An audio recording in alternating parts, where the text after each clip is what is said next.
주실 줄 믿습니다. 할렐루야.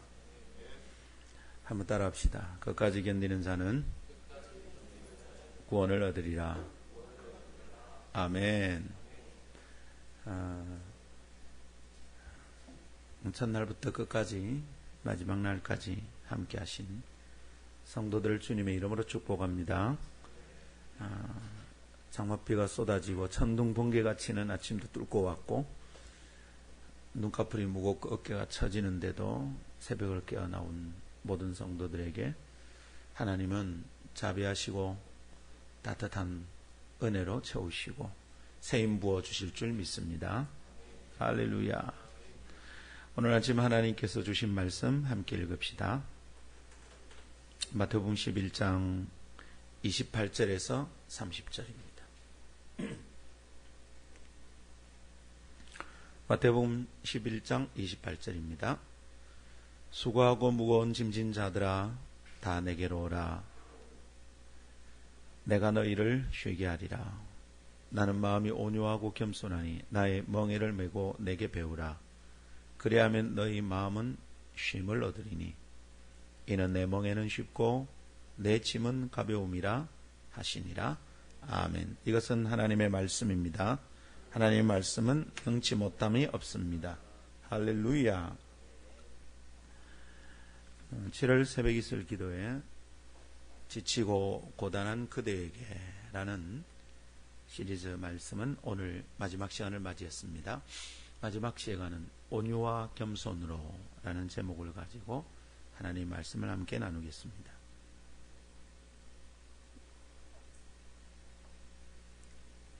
혹시 여러분 이런 얘기를 들어본 적이 있습니까? 몸 힘든 것은 견딜 수 있겠는데 마음이 힘들어서 못 견디겠다. 그런 얘기를 듣고 있노라면 우리가 우리의 문제를 잘 알고 있다는 것에 놀라게 됩니다. 그러나 더 놀라운 것은 알면서도 도무지 문제를 해결하지 못하는 상황이 더 놀랍습니다. 그렇죠, 여러분? 참 힘든 것은 몸이 아닙니다. 마음이 힘든 거죠. 그러니 몸이 좀 편히 쉰다고 지치고 고단한 내 인생살이가 풀어지고 해결되는 것은 아닙니다. 그래서 오늘 아침은 지치고 고단한 그대에게 이 말씀을 꼭 나누고 싶습니다. 그대의 귓가에, 그대의 마음에 이 묵상을 꼭 전하고 싶습니다. 마음이 고단하면 몸은 어느 천지 아래에 가서 쉬어도 지치게 되어 있는 법입니다. 그렇게 해서는 내 존재가 쉴 곳이 없다는 것을 알게 될 겁니다. 그렇다면 우리는 우리 마음이 쉴 방도를 찾아야겠습니다. 몸 좀 편하게 하는 것보다 어떻게 하면 내 마음을 쉴 수 있을까? 방법을 찾아야 합니다. 성경은 그것에 대한 해답을 놀랍도록 분명하게 제시합니다. 29절 그리하면 너희 마음이 쉼을 얻으리니. 어떻게 하면요? 어떻게 하는지 모르겠는데 우리 마음이 쉼을 얻는 게 있다냐요. 주님의 초청에 따른 약속입니다. 내게로 오라. 그러면 너희 마음이 쉼을 얻으리니 약속하십니다. 주님은 지금 그저 우리 몸 좀 편하게 하려고 당신께로 나오라고 초청하고 계신 게 아니네요. 주님은 우리의 마음이 쉬어야 한다고 말씀하고 계십니다. 우리 마음을 좀 살펴보라십니다. 그 마음을 그냥 두고서 몸이 쉰다고 지치고 고단한 너희가 쉴 수 있는 게 아니다. 문제가 해결되는 게 아니다. 이런 뜻입니다. 그렇다면 아름다운 성도들이요, 지치고 고단한 그대들이요, 이제 우리 마음을 어떻게 해야 할까요? 오늘 우리는 지치고 고단한 이들이 받아야 될 성경적 지침 시리즈 마지막 말씀을 다음 두 가지 깨달음으로 정돈하고자 합니다. 이것을 나누며 묵상할 때 고단함은 풀어지고 마음은 크게 힘을 얻게 되기를 바랍니다. 첫 번째는 십자가에서 배워야 할 마음을 가다듬어야 합니다. 두 번째로 예수님의 겸손과 온유함을 배워야 합니다. 이 두 가지 말씀을 나누고 깨닫는 동안에 하나님의 큰 은혜가 임하고 지친 영혼이 힘을 얻게 되기를 축복합니다. 첫 번째 한번 따라 합시다. 십자가에서 배워야 할 마음을 가다듬어야 합니다. 예, 우리 마음을 가다듬지 않으면 안 된다 이 말이죠.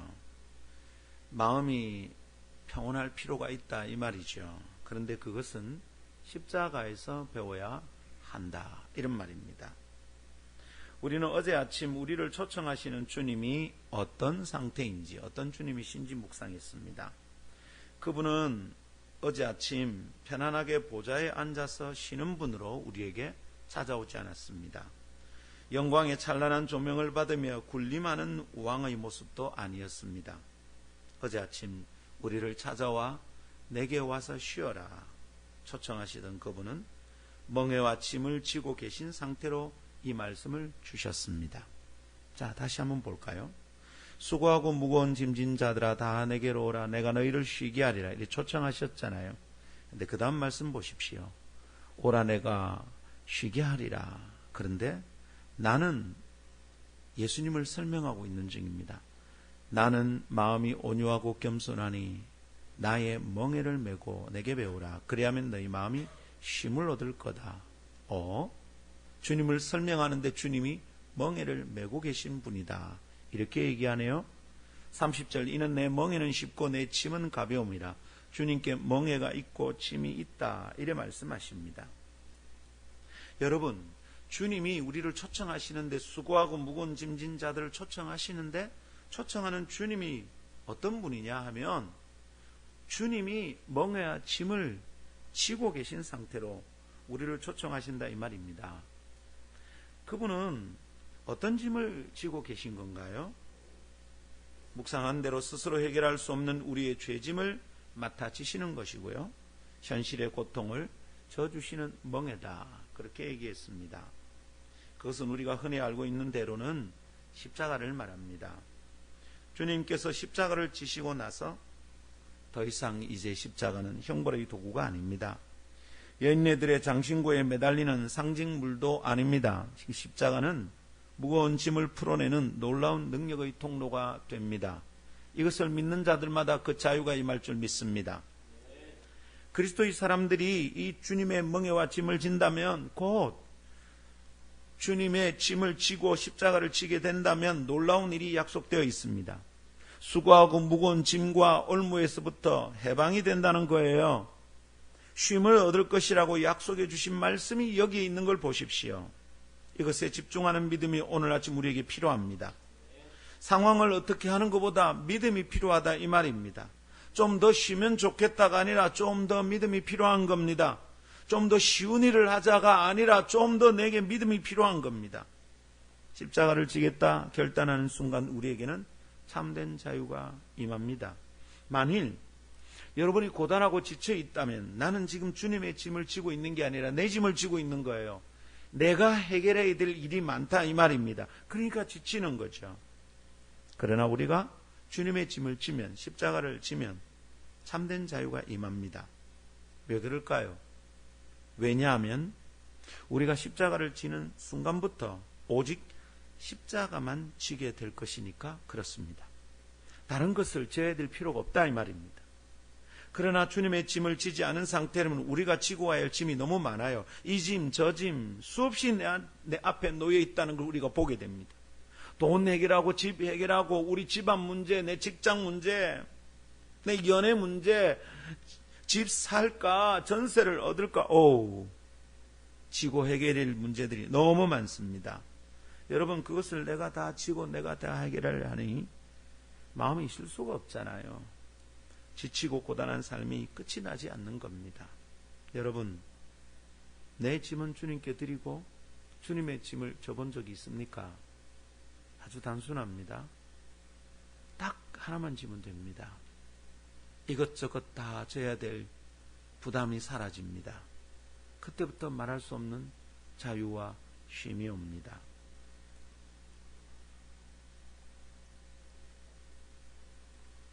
저를 잘 모르는 사람들은 김 목사님은 집안 문제 신경 안 쓰고 참 마음 편하게 사는 사람이다. 이렇게 얘기하는 분들이 계신 듯해요. 근데 여러분 저 집안 생각 많이 하는 사람입니다. 저 자식들 무지 아끼고 사랑하고요. 10년을 한 여자만 쫓아다녀서 사랑하는 여자를 얻었습니다. 근데 그 여자 신경 안 쓸까요? 그렇지 않습니다. 그런데 내가 내 여자 챙기고 내가 내 자식 챙기고 내가 우리 문제를 생각하니 문제가 끝이 없어요. 내 능력으로 우리가 살 집을 구하고 내가 타고 다닐 차를 문제를 해결하고 내 자식 어느 대학 갈 건지 어떤 직장에 취직하는지 고민하고 해결하는 거 끝이 없어요. 그래서 저는 주님께 기도했어요. 주님이 나를 부르시는 날 딜했어요. 하나님, 지금부터 저는 주님의 뜻만 따르겠습니다. 주의 일만 생각하겠습니다. 주님은 이제 제 일을 신경 써주십시오. 나는 그날의 약속, 그날의 제 헌신을 온전히 드렸다고 생각하고 주님은 주님의 약속을 지키신다고 믿습니다. 만일 내가 주님의 짐을, 주님이 부탁하신 사명을 내 어깨에 지지 않으면 나는 내 짐을 계속 생각해야만 합니다. 내가 내 짐을 주님께 맡기지 않고 내 짐을 내가 해결하려 하면 나는 정말 지쳐서 죽을 지경일 겁니다. 성도 여러분, 내가 이 짐 저 짐을 지지 않고 십자가만을 쥐면 나는 그것만 신경 쓰면 됩니다. 그때 쉼이 옵니다.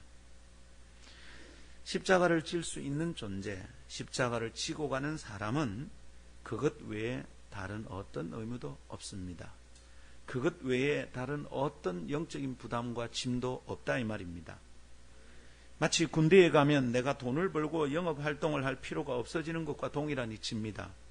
내가 세금을 내고 이럴 필요가 전혀 없어요. 국방의 의무를 지고 나면 그 당시에 다른 모든 짐으로부터 면제됩니다. 우리가 십자가를 지면 우리를 집요하게 물고 늘어지는 모든 짐이 사라집니다. 아주 단순하게 십자가만 지면 됩니다. 놀라운 것은 그런데 그 짐, 그 십자가가 가볍답니다. 그 멍에가 쉽답니다. 어찌 그렇게 되는 걸까요? 어찌 이랬습니까? 내 짐은 주님께 내려놓게 되니 그렇습니다. 내가 지고 가고 내가 해결할 짐이 없기 때문입니다. 십자가는 그렇게 내 짐과 내 무게를 받아내는 주님의 어깨입니다. 그렇게 품어주시는 주님의 품입니다. 이걸 경험하지 못하니 내 영혼은 쉴 수가 없는 거예요. 나 혼자 이 온갖 것을 다 해결해야 되는 겁니다. 저는 제 아이들에게 그렇게 말한 적이 있어요. 내가 너희들 기도를 많이 하지 못한다. 내 것만 챙겨서 기도하는 것 같아서 주님께 죄송하기도 하고요. 내가 아침에 엎드리면 기도할 게 너무 많아요. 그래서 참 미안하다. 제 딸이 어느 날 그럽디다. 아빠 내 기도 조금만 더 해주면 안 될까? 조금 더 했더니 취직이 탁 되더라고요. 좀 더 많이 기도해야 되는지는 모르겠어요. 근데 저는 믿고 있습니다. 내가 좀 더 많이 기도했기 때문에 우리 딸이 취직된 게 아니라고 저는 생각하고 있습니다.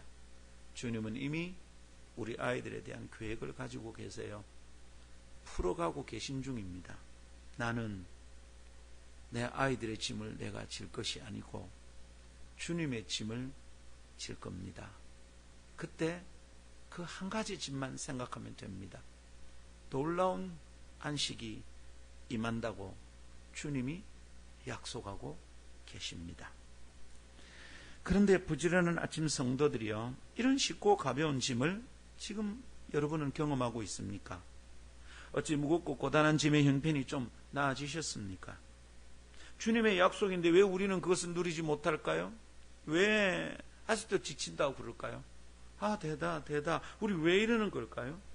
우리의 현실은 왜 성경의 약속과 이렇게 다른 겁니까? 무슨 문제가 있는 게 분명합니다. 왜 그럴까요? 우리가 새롭게 지고 갈 그 짐, 그 가볍고 쉬운 짐과 멍에는 참 안타깝게도 그동안 우리가 살아오던 방식이 아니어서 그렇습니다. 그것은 지난날 우리와 전혀 상관없던 삶의 방식이잖아요. 십자가를 만났는데 우리 짐을 주님 앞에 풀어내어 놓았는데 그래서 새 짐을 지게 되었는데 지고 가는 방식이 변하지 않아요. 그러니 여전히 쉽지 않고 가볍지 않아요. 그러니 또다시 지치고 고단한 겁니다. 주님의 짐은 내가 이전에 내 짐을 지고 가던 방식과 다르다 이 말입니다.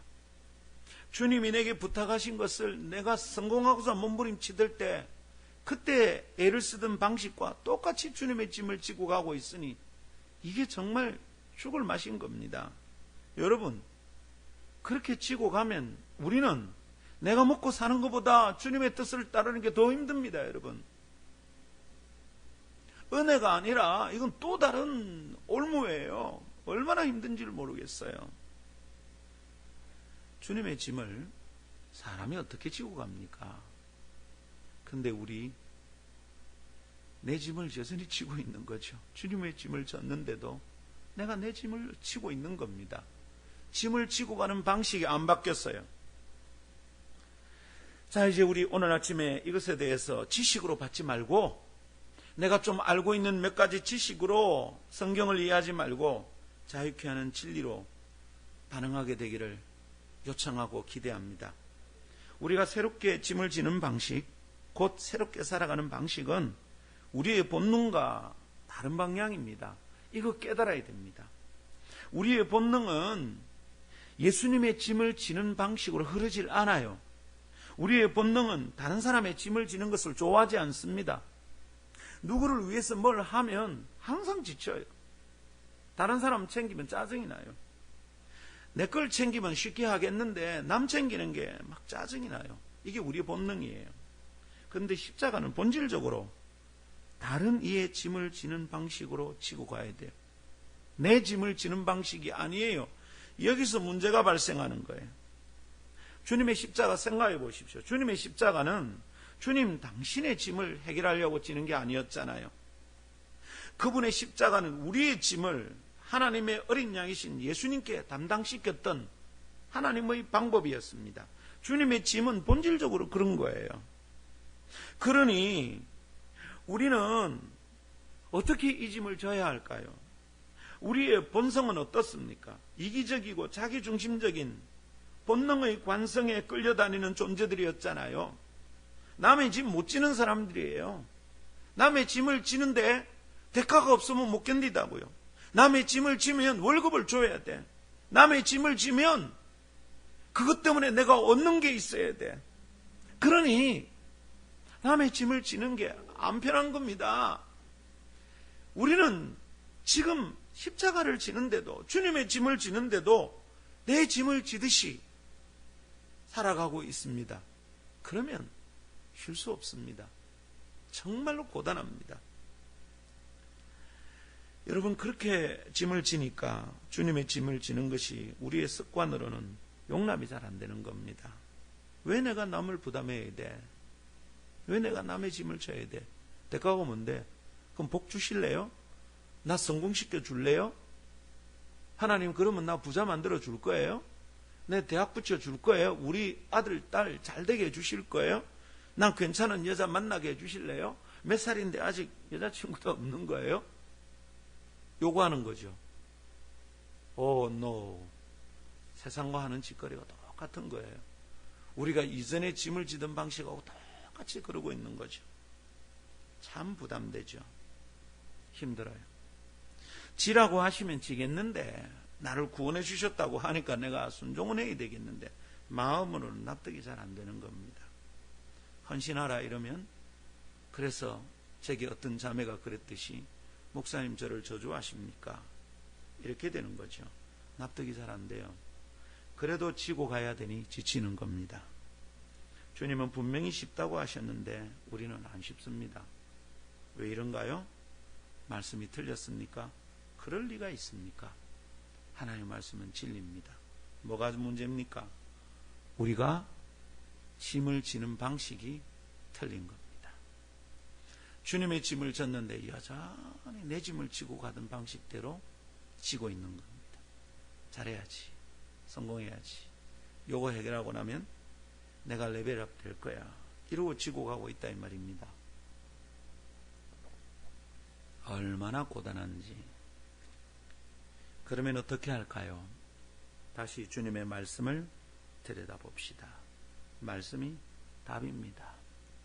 29절 나는 마음이 온유하고 겸손하니 나의 멍에를 메고 내게 배우라. 그리하면 너희 마음이 쉼을 얻으리니. 내 짐과 내 멍에를 메고 내게 배우라. 주님께 배우라 하십니다. 주님의 멍에를 메고 주님께 배우래요. 주님의 짐을 졌는데도 주님께 배우지 않으니 이전의 짐을 해결하던 방식으로 살아가고 있다 이 말이잖아요. 그렇게 살면 쉼이 없고요. 주님의 멍에를 메고 주님께 배우면 쉼을 얻는답니다. 내가 지금 쉼이 없다, 내 마음이 안식이 없다, 이 말은 내가 짐을 지는 방식이 틀렸다 이 말입니다. 그게 아니면 내가 다른 짐을 지고 있는 거죠. 국방의 의무를 하면서도 내가 여전히 돈을 벌고 세금을 많이 내려고 애를 쓰고 있는 거죠. 웃기는 거죠. 대한민국 남자들 군대 가면 세금 안 내도 됩니다. 국방의 의무만 딱 시행하면 됩니다. 예수님의 짐을 지면 내 짐을 안 져도 됩니다.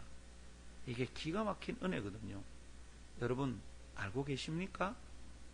이 말씀 이해하고 순종해 봤습니까? 그래서 지금 경험하고 있는 중입니까? 저는 제가 돈 버는 거에 대해서 걱정하지 않습니다. 내가 번 돈으로 우리 집안에 먹고 산다 이런 생각이 없습니다. 그러면 우리 굶어 죽습니다. 지금 제 수입이 우리 집안을 못 살려냅니다. 턱도 없습니다. 어머니 생활비 못 드립니다. 저는 제가 일을 해서 노동의 대가로 월급을 받는 중 아닙니다. 이게 월급이면 저는 우리 교회에 더 많이 요청해야 됩니다. 나이가 60이 다 된 대학원을 나온 사람이 이 정도 받으면 안 됩니다. 제 연봉이 우리 딸 연봉보다 작습니다. 제가 권진덕 목사님보다 많이 못 받습니다. 대학원 나온 인종빈 간사보다 적게 받습니다. 왜 이렇습니까? 나는 내가 노동한 대가를 받아서 우리 가족이 살고 있다고 생각하지 않습니다. 그래 살면 저는 짐 두 개 져야 합니다. 돈 벌어서 우리 자식 먹이고 우리 가족 살려야 되고 나는 주님의 짐도 져야 됩니다.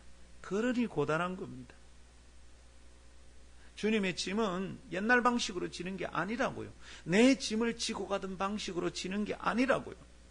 이걸 이해하기 전까지는, 이걸 배우기 전까지는 쉼이 없어요. 너무너무 고단해요.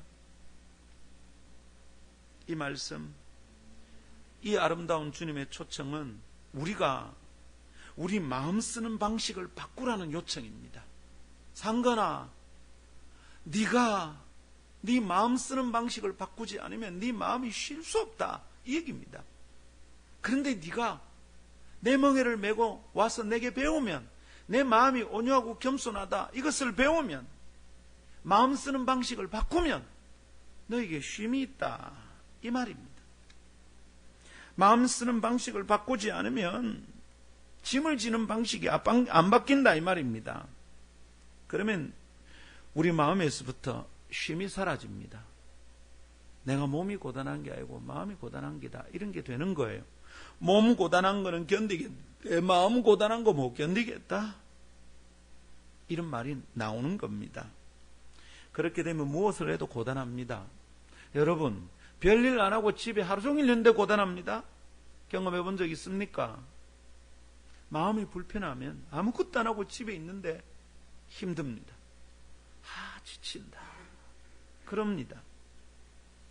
그래서 오늘 우리는 십자가에서 마음 쓰는 방법을 새롭게 배워야 합니다. 나의 멍에를 메고 내게 배우라 했잖아요. 주님의 멍에가 십자가입니다. 십자가 앞에 가야, 십자가 방식을 깨달아야 내 마음 쓰는 법을 제대로 배울 수 있습니다. 여러분, 저는 도를 통한 도인 아닙니다. 지금 그렇게 설명하고 있는 거 아닙니다. 진리를 깨달으면, 진리대로 살아가면 알게 되는 거 있습니다. 저는 조금씩 맛을 보고 있습니다. 조금 더 나아가면 깊은 안식과 놀라운 자유가 있을 거라는 믿음이 있습니다. 제가 알고 있는 것을 여러분도 알 수 있다면 참 좋겠습니다. 십자가에서 마음 쓰는 방법을 새롭게 배웁시다. 그러면 우리 마음이 쉴 수 있답니다.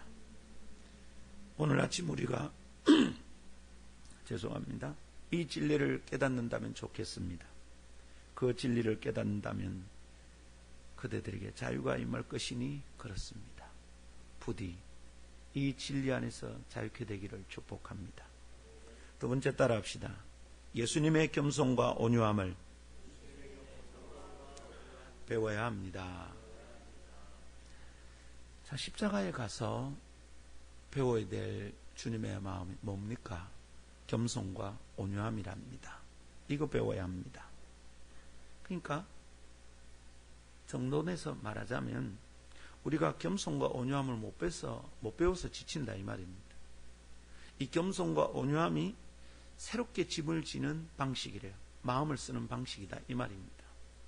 십자가의 문화, 십자가의 습관, 십자가의 삶의 양식이 있습니다. 이거는 이전의 방법과 다른 겁니다. 예수를 믿고도 이전처럼 살아가니까 참 힘든 겁니다. 하나하나 예수를 믿었는데도 이전처럼 살아가면 하나하나 부담스럽습니다.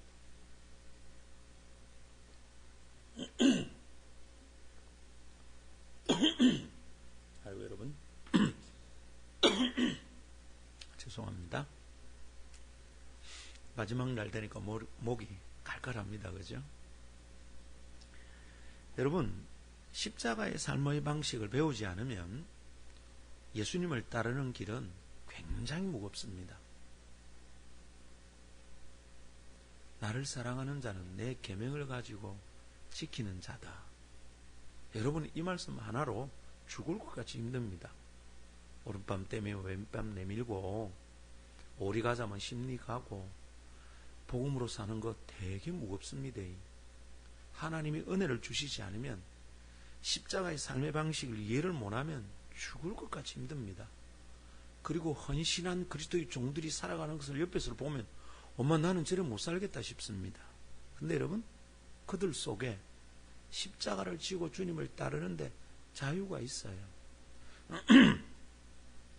그거 뭐냐? 십자가의 삶의 양식이 있다 이 말입니다. 그것에 어울리게 마음을 쓰는 방식이 있기 때문입니다. 그게 뭡니까? 겸손과 온유함입니다. 겸손하지 않고 온유함을 배우지 못하면 우리는 늘 고단합니다. 주님께로부터 배워야 할 마음의 새로운 습관이 그겁니다. 그런데 그것은 우리의 본능, 어두웠던 지난날의 영적 관성의 흐름과는 정반대의 것입니다. 그래서 이거 제대로 안 배우면 힘듭니다. 예수 따르는데도 자유가 없습니다. 성경에 있는 쉼이 내게 없습니다. 그래서 새롭게 배워야 합니다. 내가 살아가던 방식이 있습니다. 내 스타일이 있습니다. 목사님 그냥 놔두세요. 예, 놔둘 수는 있는데 계속 지칠 겁니다. 계속 지치지 않으면 주님을 못 따를 겁니다. 근데 주님을 따르면서 계속 지치면 결국 주님을 못 따르게 될 겁니다. 그 길을 포기하게 될 겁니다. 아이고 이제 그만하고 싶다. 교회 안 나오고 싶은 마음이 생깁니다. 예수 믿는 게 고단하게 느껴집니다. 예수 믿는데도 왜 이래 복을 못 받지? 예수 믿는데도 나는 왜 이래 힘들지? 그렇죠. 예수를 그렇게 믿으니까 힘이 들죠.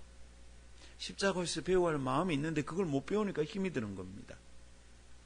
우리 새롭게 배웁시다. 새롭게 배워야 될 첫 번째는 이렇습니다. 한번 따라합시다. 쟁투하는 마음에서 온유함을 회복해야 합니다. 할렐루야.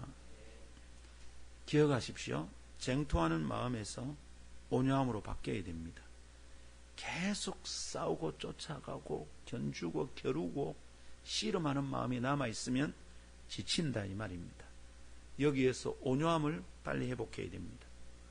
고단하고 지친 삶은 온유함을 잃어버린 곳에서 시작됩니다. 온유함을 놓치게 되면 고단함의 신음은 요란해집니다. 그래도 되는 것처럼 나도 너도 따라서 웅얼거리고 투덜거립니다. 고단하다 지치다 되다 Why don't know? 자꾸 이렇게 되는 거죠. 우리 교회는 Why don't know? 목사님 우리는 지쳤습니다. 왜 지쳤는지 생각해 봐야 돼요 여러분. 생각해 보지도 않은 채 고단해서 크게 잘못된 것처럼 야단들입니다. 여러분 고단하니까 지치고 힘드니까 잘못된 것 같죠? 아니요. 그래서 이 짐을 안 져야 되겠다 싶죠? 아니요. 내 마음 쓰는 법이 틀린 거예요. 그런데도 그냥 두니까 점점 마음은 거칠어지고 온유함은 마치 석기시대 유물처럼 현실감을 완전히 상실하게 된 거예요. 어찌 이렇게 됩니까? 성공하려는 세속적 마음가짐에서 시작된 거죠. 세속적 성공, 그런 세속적 마음가짐, 경쟁하고 쟁투해야 되는 거잖아요. 그렇게 싸워서 얻어야 될 성공이 있고 그것을 얻기 위해서는 마음이 약해지면 안 된다는 거죠. 더 싸워야 돼. 쉽게 양보하면 안 돼. 약해지면 지속적으로 싸우고 마침내 내가 얻을 성공, 그거 얻을 수 없다는 거죠. 그게 불가능해진다고 판단하는 겁니다. 그러다가 온유함을 잃어버립니다. 주님의 마음을 놓쳐버립니다. 그리고 쉽고 가볍게 짐을 지는 방식을 잊어버리는 겁니다. 안타깝게도 처음 사람들 사이에서도 그런 일은 발생했어요. 가인은 동생 아벨에게 시기심을 품게 되었어요. 하나님이 아벨의 제사, 아벨의 삶을 받는 것을 보면서 그냥 마음이 거칠어진 거예요. 그냥 아벨이 잘 되는 게 싫은 거야. 내는 안 되나 싶어요. 온유함을 놓쳐버렸죠. 마음이 막 거칠어버려. 아벨이 가지고 있는 것을 자신이 가지고 싶었어. 그걸 빼앗고 싶었어. 쟁투해야 빼앗는 거잖아요. 그때 온유함을 잃어버리는 거예요. 그냥 아벨의 존재를 부정하고 싶었어. 그리고 동생을 마침내 죽입니다. 그래서 가인의 마음에 평안이 생겼습니까? 가인이 얻은 건 뭡니까? 쉼을 얻었습니까? 아니죠. 온유함을 잃어버린 겁니다. 거칠어졌어요. 여러분, 쉼을 얻은 게 아니에요. 어디서 자기를 죽이고 공격하는 사람들이 있을까 두려워하기 시작합니다. 하나님, 벌은 받겠는데 내가 어디든지 가서 나를 죽일 사람을 만나면 어떻게 합니까? 자기가 이미 누구를 죽여봤거든. 다투고 쟁투하는 게 얼마나 힘든지 이제 깨달아 버렸거든요. 그게 내 짐을 지고 살아가는 방식이에요. 내가 성공하고 싶어서 애를 쓸 때 내 안에 생기는 마음이에요. 내 내면이 거칠어졌죠. 거친 형상이 내 안에 생겼죠. 온유함을 잃어버린 자들에게 결코 쉼은 없어요. 가인이 우리에게 보여주는 겁니다. 그러나 세상은 자꾸만 쉽게 성공의 정상을 향하여 오르는 동안 싸우고 쟁취하는 것에 대해서 면죄부를 주고 있습니다. 그렇게 해도 괜찮다. 다들 그렇게 하는 거잖아. 뭐 니만 유달스럽고 뭐 있어. 다들 그래. 이런 것 양보해서 안 돼. 이거는 정당한 요청이야. 다들 그렇게 싸우고 전쟁하듯이 산다고. 직장생활이 전쟁이야. 그래도 된다고 말합니다. 여러분, 세상은 그렇게 말했는데 그렇게 된다고 말하는 게 성경이 단 한 군데도 없습니다. 미안하지만. 그러니까 우리는 세상적으로 살고 있는 중입니다. 주님의 짐을, 주님의 부르심을 복음으로 사는 삶을 세상적으로 살고 있습니다. 복음을 따르는 걸음은 세상적으로 살면 어마무시하기 힘든 겁니다. 여러분, 자기를 부인하고 자기 십자가를 지고 나를 따르라. 이게 복음의 요청입니다. 그거를 은혜 없이 이 새롭게 짐을 지는 방식, 마음 쓰는 방식으로 안 하면, 이전 방식으로 생각하면 억수로 힘든 겁니다. 매일 죽습니다. 예수 못 믿습니다, 여러분. 지난 방식으로 예수를 믿고 따르려 하니까 힘든 겁니다. 성경에는 그래도 된다는 말씀이 없습니다. 어떻게든 싸워서 뺏어라. 안 그러면 성공 못한다. 이거 없습니다. 세상적으로 해서 성공하는 듯하고 얻는 것은 있는 듯하지만 우리의 손에 있는 것 그거 참 사소하고 부질없는 것들입니다. 영속적이지 않습니다. 천국에 가져갈 수 있는 것도 아닙니다. 주님 앞에 들고 가서 자랑할 수 있는 것도 아닙니다. 오히려 우리는 그 보잘것없는 것을 얻고 더 소중한 것을 잃고 말았습니다. 쟁투하여 취하는 것 대신에 보물 같은 온유함을 잃어버렸습니다. 늘 인상 쓰고 사람 째려보고 다투고 싸워서 얻을 것만 생각합니다. 거친 형상만 가득 찬 꼴이 되었습니다. 온유함은 내면을 치유하고 쉬게 만들지만 쟁취하고 달려가는 거친 형상은 모든 쉼을 망치고 맙니다. 그래서 주님이 이렇게 말씀하십니다. 온유한 자는 복이 있나니 땅을 기업으로 받을 것이다. 진짜로 얻는 방식이 있다 이 말이지. 세상처럼 쟁취해서 얻는 게 아니다 이 말입니다. 그래서 여러분, 쟁투하는 마음에서 온유함으로 돌아서야 합니다. 거기서 심히 회복됩니다. 비교하고 경쟁하고 싸워서라도 얻겠다는 마음을 내려놓아야 합니다. 성공하는 사람에게서 배우지 말고 예수님께 나아가 배워야 합니다. 그래야 성공이 아니라 사명을 이룰 수 있습니다. 이 말이 무슨 말인지 정말 이해하기를 바랍니다. 우리는 성공하는 사람들 아니고 열매 맺어야 될 사람들입니다. 두 번째 따라합시다. 내가 해보려는 교만에서 겸손으로 나아가야 합니다.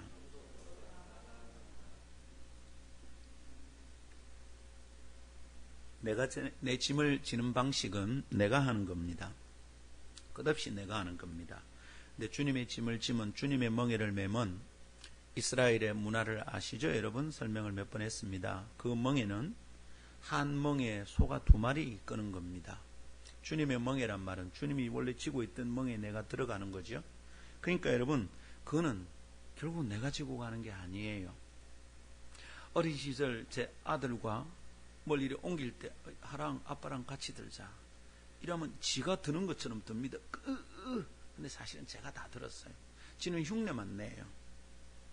그리고 옮겨놓고 나오면 이러면 오, 아들이 도와줬어. 아빠가 했네. 지가 들었다고 생각해. 사실은 내가 다 들었어. 여러분, 중요한 교훈. 주님의 짐을 지는데 내가 해보려고 하니까 힘든 겁니다. 수없이 경험합니다. 사역을 하다가 죽을 것 같이 힘들어요. 아이고, 오늘은 못하겠다. 근데 단순하게 기도합니다. 하나님, 오늘 저녁에 감당할 힘을 주십시오. 서면 힘을 주십니다. 내가 내 방식으로 그 일을 하면 죽습니다. 저는 벌써 죽었을 거예요. 근데 어떤 때는 내 고집으로 하고 싶을 때가 있어요. 내 말 들어. 이건 이렇게 하는 거예요. 억수로 힘들어요. 사람이 안 움직여져. 그럴 때마다 저는 깨닫습니다. 내려놔야 되는구나. 주님의 뜻이면 주님 그렇게 해보시죠. 그때 평안이 옵니다, 여러분. 그러나 내가 해버리는 교만은 아무것도 이룰 수 없어요. 그게 주님께 배워야 될 새 마음의 두 번째 덕목입니다. 겸손. 그것이 지친 우리를 치유하시는 주님의 해결 비법입니다. 다른 이야기 필요 없어요. 이것을 배우지 않으면 우리는 마음 쓰는 법이 옛날 방식이에요. 구원받기 전의 방식이에요. 예수는 믿었는데 옛날처럼 살고 있는 거예요. 말하자면 한국 사람인데 이태리 사람처럼 살고 있는 거죠. 이태리 방식은 이태리 가서 살아요. 한국에서는 한국 방식이 필요해요. 오르고 오르려는 세속의 습관과 가치관에 쩔어 사는 동안 우리는 나보다 더 나은 사람을 용납하기 힘들어요. 겸손을 놓쳐버려요. 여러분, 그때부터 우리는 지치는 겁니다. 온유함과 겸손함은 동전의 양면같이 함께 가는 겁니다. 이것은 있는데 저것은 없는 것, 그 둘 사이 이거 허용이 안 돼요. 이것이 있으면 저것이 있어요. 온유함이 있는 사람에게는 겸손이 있어요. 겸손하지 않으면 온유할 수 없어요. 거칠어져요. 그냥 온유함을 잃어버리면 그의 내면이 경쟁에서 지지 않는 교만한 몸부림으로 가득 차죠. 그러면 지쳐요. 온유함 있을 수 없어요. 온유함을 잃어버리니 마음이 전쟁터예요. 어떻게 마음이 쉴 수 있습니까? 사랑하는 성도 여러분, 나보다 나은 존재를 인정하는 힘들죠. 내보다 잘한다 싶으면 고단하죠. 그렇게 쳐다보면 내 마음은 힘듭니다. 저도 그랬었습니다. 성공한 다른 목사님들처럼 저도 10,000명교회, 20,000명교회 해보고 싶었습니다. 제 동기 목사님은 그래서 교회 이름을 10,000명교회라고 지은 적도 있었어요. 지금은 그 교회 이름이 바뀌었어요. 교인이 10,000명 되는 거 비전을 꿈꾸고 지은 거죠. 안 쉽죠.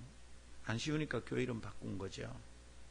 여러분, 저도 그러고 싶었어요.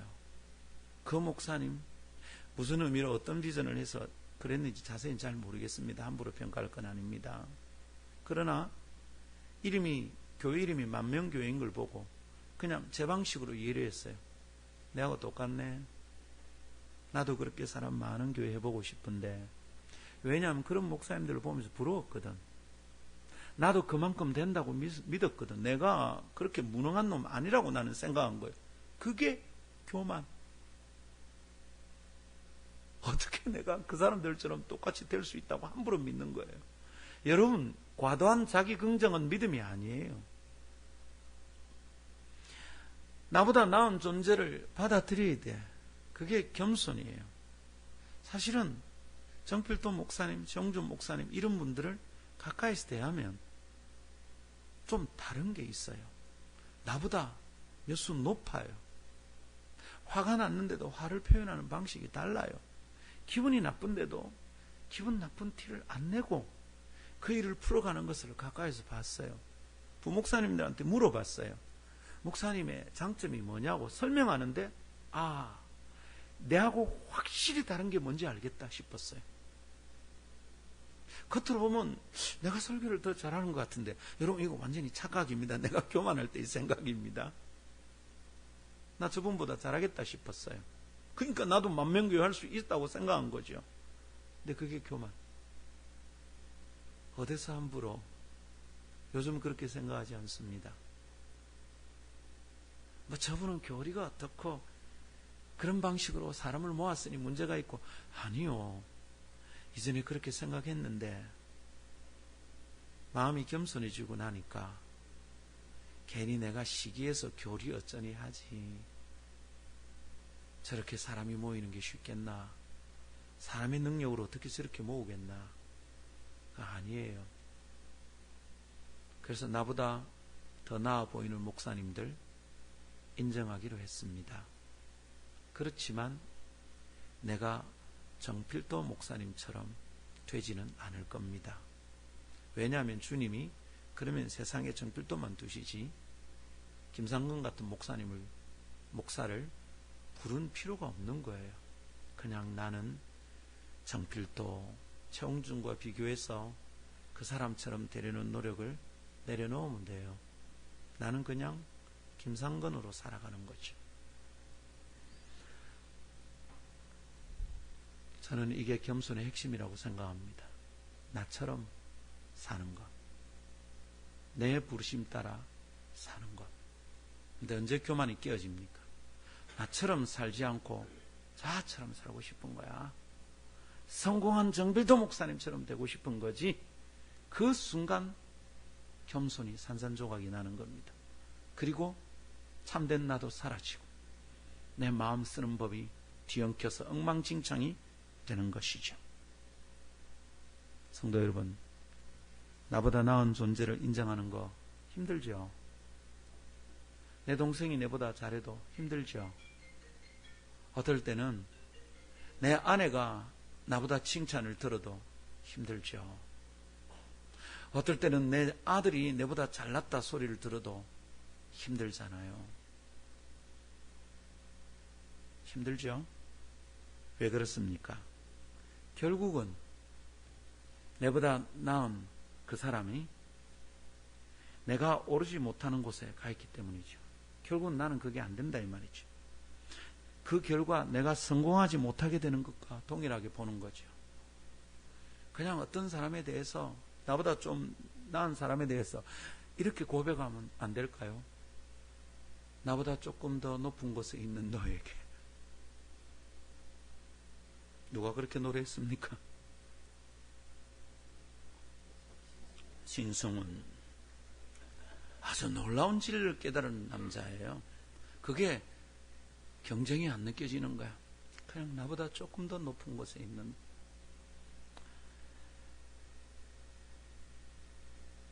나보다 좀 더 높이 있다는 걸 인정하면 돼. 그대는 정말 귀한 사람입니다. 이러면 돼. 근데 나는 정필도 목사님처럼 안 될까? 왜 나는 최홍준 목사님처럼 안 될까? 내가 김상근이 왜 정필도처럼 되어야 되는 거예요, 여러분? 경쟁하는 거예요, 그거. 나보다 나은 존재를 인정하는 게 힘든 거예요. 그게 겸손을 잃어버린 결과예요. 그게 이거 깨닫지 못하면 우린 정말 고단해요. 아니 목사님 저는 교만하지 않습니다. 아니 그게 교만하다니까. 나는 나면 돼요. 나는 나처럼 살아야 돼요. 하나님이 나를 부르신 목적대로 살아야 돼요. 그걸 빨리 찾아야 돼. 그런데 자꾸만 내가 왜 이찬스처럼 살아야 돼? 그렇게 사는 동안은 단 한 번도 쉼이 없어요. 이 말은 아닙니다. 좋은 모델을 보고 아름다운 분을 보고 배우고 싶다라고 생각하는 것과 다릅니다. 그러니까 이 경계가 십자가에서 마음 쓰는 법을 배우지 않으면 이 경계가 정말 힘들어지는 거예요. 주님의 마음을 배우면 또렷이 보이는 건데 왔다 갔다 해. 잘 배우려고 겸손하게 배우려고 시작했는데 와는 일이 안 되지. 와 안 되지. 왜 그러다 지치는 겁니다. 결국 그 사람 되려고 하다 보니까 끊임없이 내가 누구에게도 뒤지지 않는 능력자임을 떠벌려야 합니다. 자신이 잘하는 걸 말해야 됩니다.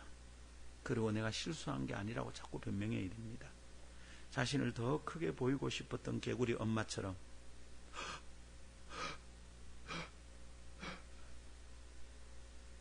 원래 지 모습대로 살면 됩니다. 개구리 엄마면 됩니다. 두꺼비처럼 되려고 하니까 배가 터져 죽습니다. 여러분 어떻게 끝없이 자신을 더 크게 보이게 만들 수 있겠습니까? 배 터져 죽습니다. 지치기 마련입니다. 내가 그럴 만한 존재가 아닌데 자꾸 크게 보이고 싶은 거예요. 고단함의 근원입니다.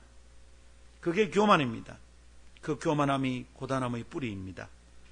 클 것이 없는, 자랑할 것이 별거 없는, 보잘것없는 존재들이 자꾸 크게 보이고 싶었으니 이게 얼마나 고단했을까요? 지치죠, 여러분. 짐이 무거운 것이 아니라 크고자 용을 쓰는 내 마음이 무거웠던 겁니다.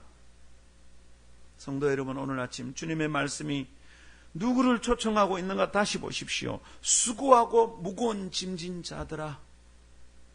이게 들리면 그게 나를 부르는 것인 줄 알면 쉼이 시작이 됩니다. 수고하고 무거운 짐 뭐예요? 네 짐 잘 해결하지 못한다. 약하고 무능하다. 짐이 무겁게 느껴지는 네 말이야. 너. 여러분 무능해서 짐이 무거운 그들에게 무슨 자랑할 게 있습니까, 여러분? 이 초청이 들리면 쉼이 와요. 겸손함이 시작이 돼요. 너는 수고하고 무거운 짐을 졌다. 아닙니다. 저는 짐을 질 수 있습니다. 아니야. 네 혼자 하면 힘들어. 아닙니다. 내 혼자 할 수 있습니다. 아니다. 얘야. 네 혼자 하면 잘 못합니다. 아닙니다. 내 혼자 잘할 수 있습니다. 그거는 TV 유치원에서 하는 거예요. 혼자서도 잘할 거야. 미안하지만 십자가는 그렇게 못 져요. 주님의 짐은 그렇게 못 져요. 그래서 서로 내가 좀 힘들다. 자꾸 서로 나누어야 돼. 목장 모임에서 그런 거 좀 나누어야 돼. 나를 위해 기도해 달라고 자꾸 부탁해야 돼. 그거 안 되는 게 교만한 거예요. 수고하고 무거운 짐진 자들아, 그 부르심을 빨리 들읍시다. 그 부르심 앞에 겸손해야 하겠습니다. 나는 내 혼자 잘 못하는 사람이구나. 잘할 수 있다고 자꾸 어거지 부리고 내가 잘못한 게 아니라고 변명하고 그럴 필요가 없구나. 예, 주님 제가 또 좀 잘 못하죠. 그래서 주님께 배워야 됩니다. 주님 저를 인도해 주십시오.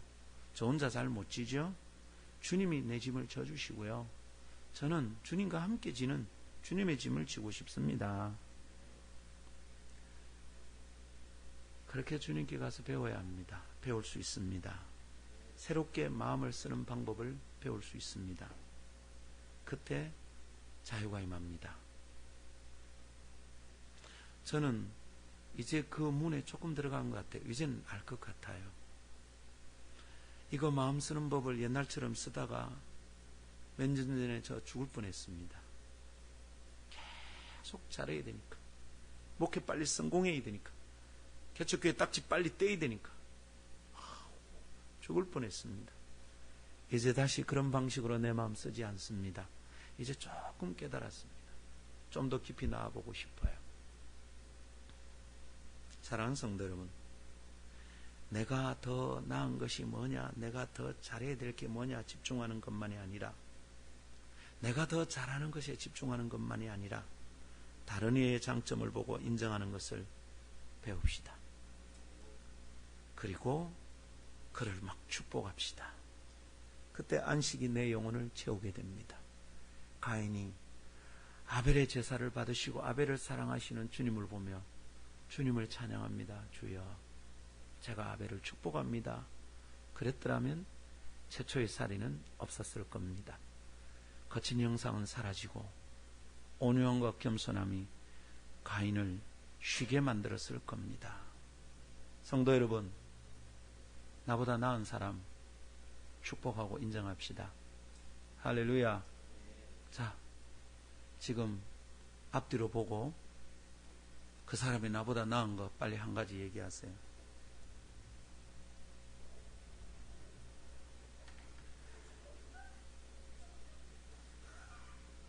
자,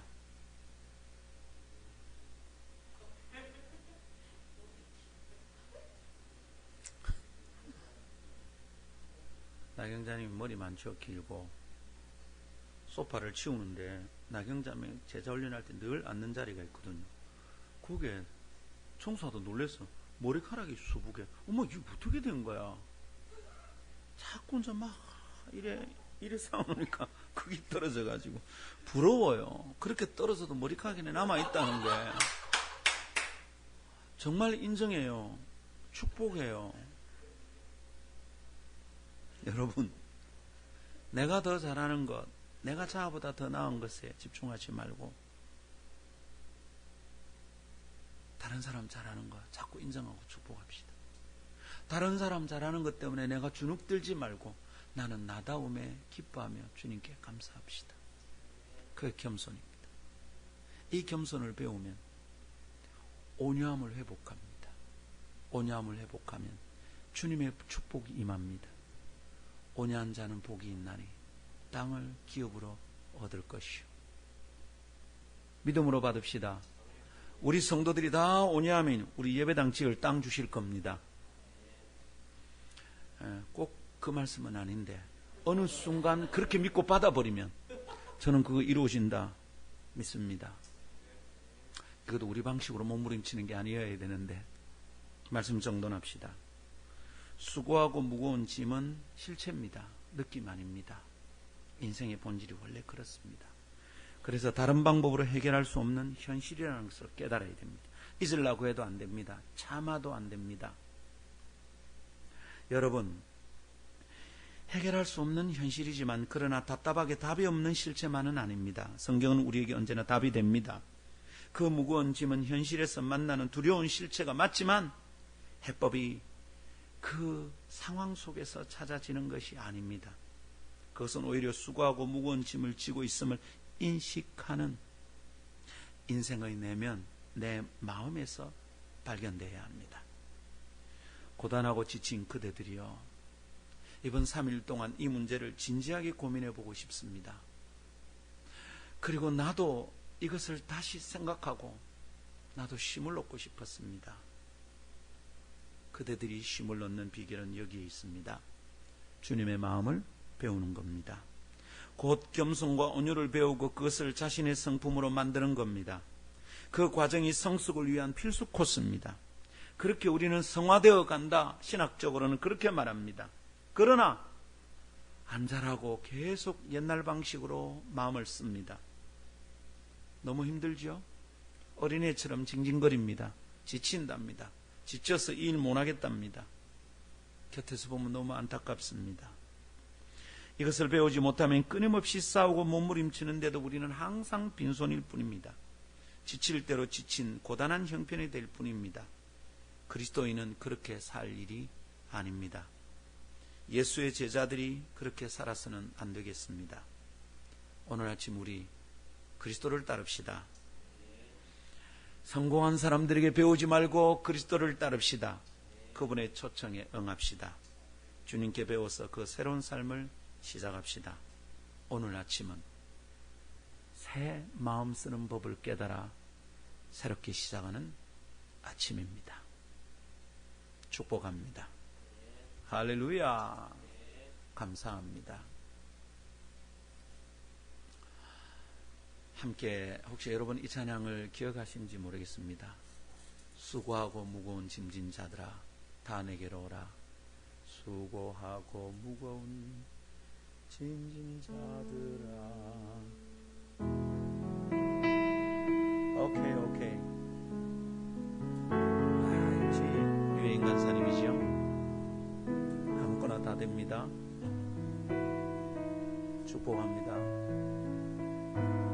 우리 모르시는 분은 멜로디가 아주 단순하니까 그냥 할 수 있습니다. 찬양합시다. 수고하고 무거운 짐진 자들아 다 내게로 오라. 다 내게로 오라. 내가 너희를 쉬게 하리라. 내가 너희를 쉬게 하리라. 수고하고 무거운 짐진 자들아 다 내게로 오라. 다 내게로 오라. 내가 너희를 쉬게 하리라. 내가 너희를 쉬게 하리라. 수고하고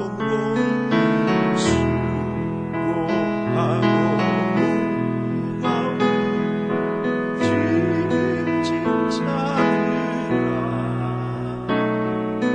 다 내게로 오라. 아멘. 다 내게로 오라. 오 주님. 내가 너희를 아멘 쉬게 하리라. 내가 너희를 쉬게 하리라. 오늘 밤 우리 주의 말씀 붙들고 주 앞에 나갑시다. 단순하게 고백해 봅시다. 주님, 저 쉬고 싶습니다. 주님, 제가 제 짐을 지고 옛날 방식으로 마음을 쓰면서 허덕이는 거 안 하고 싶습니다. 마음의 쉼을 얻는 게 뭔지 알고 싶습니다. 밤잠 못 자고 괴로워하고 다른 사람이 시기가 나서 미워서 견디지 못하고 내 마음대로 안 돼서 짜증이 나고 하나님 이런 거 그만하고 싶습니다. 그냥 나답게 살고 싶습니다. 하나님 내게 주신 사명 그거 잘 이루고 싶습니다. 내게 주신 주님의 짐, 주님과 함께 져야 될 주님의 짐 그거 잘 지고 가고 싶습니다. 아멘. 우리 이거 오늘 아침 고백합시다. 하나님 간절히 소망합니다. 아멘. 믿음으로 기도 제목을 선포할 때 여러분 아멘으로 화답하고 이거 붙들고 주님 앞에 살아낼 수 있기를 바랍니다. 하나님, 자신을 과도하게 생각하고 주장하는 교만을 벗어버리게 하옵소서. 겸손하게 주님의 짐을 지고 순종하는 마음을 부어 주시옵소서. 아름다운 그의 이름은 온유함으로 이 땅에 소문나게 하시고 다투고 거칠어진 우리 내면을 만져주시옵소서. 주님의 마음을 품고 쉼을 누리는 공동체가 되게 하여 주시옵소서. 아름또래가 진리를 깨닫고 습관과 성품으로 새롭게 품을 수 있도록 도와주시옵소서. 어려도 결코 놓치지 않는 진리로 온유와 겸손을 훈련할 기회를 주시옵소서. 아름티는 그리스도의 제자로 자라게 하시옵소서. 시시한 투정으로 자신의 고단함을 소문내는 사람이 아니라 담대한 믿음으로 겸손과 온유함을 선택하여 살게 하여 주시옵소서. 우리 이 시간 믿음으로 주님께 나아가 오늘 이 말씀 내 말씀 되게 하여 주시옵소서. 이 말씀을 깨달을 수 있게 하여 주시옵소서. 이 말씀대로 살아서 진리 안에 자유케 되는 놀라운 은혜를 경험하게 하여 주옵소서. 합심하여 기도합시다.